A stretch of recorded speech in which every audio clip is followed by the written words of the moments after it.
L'inclusion, un mensonge. L'école ordinaire, censée être un lieu d'apprentissage et d'épanouissement pour tous, devient trop souvent un parcours du combattant pour les enfants autistes et leurs familles. On parle d'inclusion, mais que vaut-elle lorsque les moyens ne suivent pas? Imaginez un enfant autiste dans une classe de 30 élèves.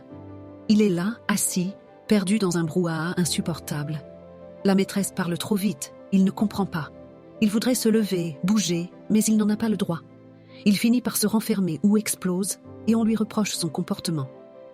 L'enseignant fait ce qu'il peut. Mais comment gérer une classe surchargée quand on n'a jamais été formé à l'autisme? Comment adapter ses cours quand il manque cruellement de temps et de moyens? Et l'AESH, parfois là, parfois absente. Celle de mon fils m'envoyait généralement un SMS le matin pour me dire qu'elle n'a pas pu se réveiller le matin. L'AESH de Mont m'avait confié être débordée, elle seule, pour plusieurs enfants au primaire. Mal payée, une AESH a laissé entendre à la dernière ESS de mon fils qu'elle était mal payée.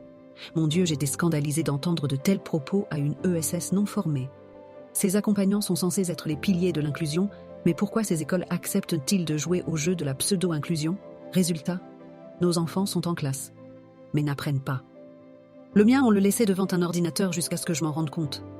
Ils colorinent pour passer le temps. Ils sont là comme à la garderie, pas à l'école. On coche des cases sur des rapports d'inclusion, mais dans la réalité, c'est du placardage de handicap. Et nous, parents, on se bat. On court après des réunions, des adaptations, des aides qui n'arrivent jamais. On nous dit d'être patient, d'accepter l'impossible. L'inclusion ne doit pas être un slogan, c'est un droit, et doit passer par la formation des enseignants. La formation AEH en nombre suffisant et correctement payée. Aménagement réel, pas du bricolage, car pour l'instant, ce que vivent nos enfants, c'est un abandon silencieux. Parce que nos enfants méritent mieux que cette mascarade. Parce qu'ils ont le droit d'apprendre, eux aussi. Partage cette vidéo si toi aussi, tu refuses cette fausse inclusion.